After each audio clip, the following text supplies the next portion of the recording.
Alright guys, so now let's have a look at adding, well, basically a role system to our application so that we have this ability to say that, oh, certain users have certain access and certain people have other types of accesses. It's a very common thing that you'll find in more elaborate systems where you have different access rights. And let's have a look at the code. So I did a few renames here, nothing super advanced here, where I just changed, well, basically changed a few names here, and that's pretty much it. And apart from that, we added a few dependencies. The most important one would be the Spring Boot or Starter security package, or the jar, where basically that together with having the Spring Framework session and, well, Time Leaf. I'm not sure if I still need that. I might just have kept that around after I've experimented a little bit.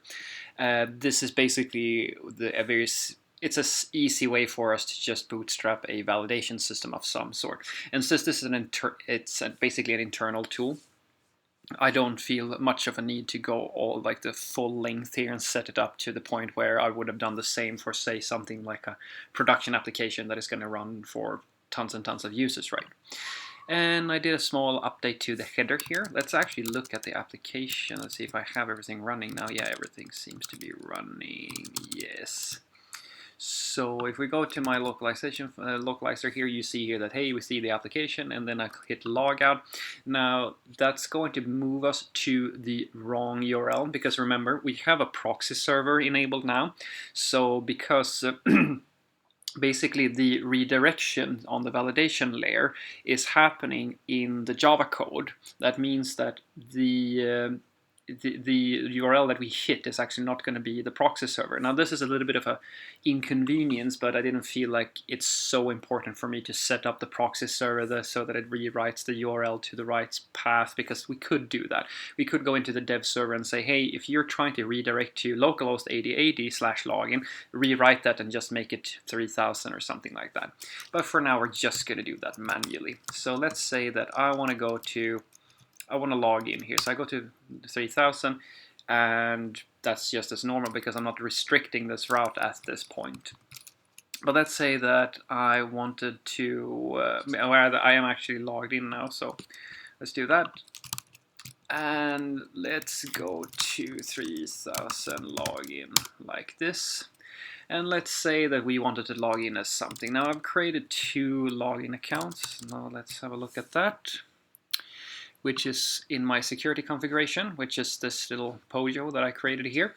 And basically the way you set this up is that you extend the web security configurer adapter, bit of a mouthful there. You declare that as being a configuration, and then you enable web security, which is just an annotation to specify that this is our security layer. Now I haven't restricted everything here, I just kind of want to show you how a access system works. So basically what's going to happen is that I'm going to use the builder pattern on this authentication manager builder, which allows me to, instead of using XML or something like that, I can actually express that, hey, I want to build this just using code, which in certain, like, it's tomato, like, it's not the best thing in the world, it's not the worst thing in the world. But basically I just want to keep this as an in-memory authentication system, because I don't really care if how many, I mean, it's easier for me for an internal tool like this. I don't have to actually push all of this information to a database and like store it and all that stuff, because I'm simply not going to create that many users. I might as well just hard code the users for now. I mean, we're gonna have, like, for this application, maybe we would have 1 or 2 accounts, maybe 5, say 10 for a bigger company, and then it might as well just happen this way. So we're going to create a user called foo, and we're going to password encode or we're going to encode their password using the password encoder, which is this thing down here, which is just a bcrypt password encoder. That's just going to basically encode the password, and the password is going to be foo, and we're going to give assign a role to this user, basically saying that it's that this person has a role of translator and a role of user. And then we're going to create a user with this name bar that is basically the same thing, but they're only a user. And that's pretty much it. And then we have this little route restriction string down here where we're disabling the CSRF token, which is just because we don't really I mean, this is going to run in a private network most likely, so there's no point in us going further on this either. And then we're going to specify that we want to authorize some requests, and then we're going to match, and we're going to say that anything that is a get and where the user has the role of user is fine. We're going to look through everything that is a get. And the reason why we want to do this is pretty much that we want to express that if a user is a translator, they're supposed to be allowed to actually update content and do things with that content, right? But if they are a user, they're only supposed to be able to read that. And this is where this comes in very handy, because we don't want a user to just be able to update things, but they should be able to view it, right? So that's why we have created this restriction. So, and then after that, we basically say that if you are if you have the role of translator, then anything goes. You can basically do whatever you want. And then we specify a form login and the default success URL, which is where we're going to be redirected once if the form login actually works. And this is just a convenience thing. I mean, we could have done this ourselves, but since Spring Boot provides this kind of out of the box and I don't have to do much with it, I thought it was pretty nice to just not have to bother with it, since it's not that important. So here we have this little login page here, and we will say that, all right, we're going to log in as foo, and now as we see here, this is, once again, this is the redirect problem, right? So it's going to redirect to the wrong page, or the wrong domains, rather. But we are now logged in. So let's add a key, and let's say blah, blah, blah, blah, blah, like this, and then we're going to save it. Cool. So that's us doing this as a translator, because foo is a user account that has the role of user and translator. We could probably just made it translator, but for now, that's the way it works, right? However, if I log out now, and let's say that I go back to 3000, log in like that, and I go and say that I am Mr. Bar. Then I go to 3000 again, and here we see the same information. But if I now click here, you see that nothing happens. Let's have a look at that. Let's have a look at that. So I click here, and nothing happens. And it's exactly as we expected. It's forbidden. And it's forbidden because I'm not a user. I don't have privileges to make a delete request. I can't even add anything because that's a post request. But just getting the information, that's fine. So this is one of those scenarios where the method is very important here, the request method that you're using, or the HTTP method rather, because this allows us to express that, okay, you're getting something that's safe because you're allowed to see things, but anything else is going to make an update to the system, and that's not something that you're going to be allowed to do. Hopefully that makes sense. And so yeah, and then we just basically added the logout button, we added some styles for, well, some small styling here. Let's see if I did anything else meaningful. Oh yes, some space. We want that, right? Some renames and more renames. Yes, more renames. Oh, space, nice. Let's have a look here. Yep. So just I basically updated the translated text a little bit just to have a few setters to, well, basically I wanted to do a bit of validation on language and things of this nature. It's nothing major. This is just a little bit of extra error checking so that I'm not blindly just allowing anybody to set whatever they want. Rather, I'm just checking that the string that we're setting is actually not null.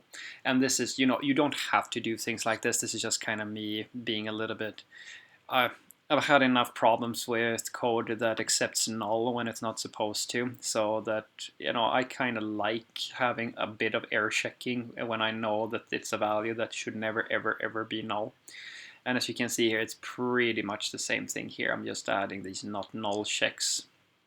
And as we've already seen, this is kind of, it's all it does. It's just this generic function that throws an exception, cannot be null. So it's just a bit of a convenience thing. Let's see here, yes, translation tags, that's the same thing. And this is the same thing. And then we have our roles, of course. I've just added a little enum here that holds the roles for user and translator. And then we have the translator, well, which is just it's just an entity basically.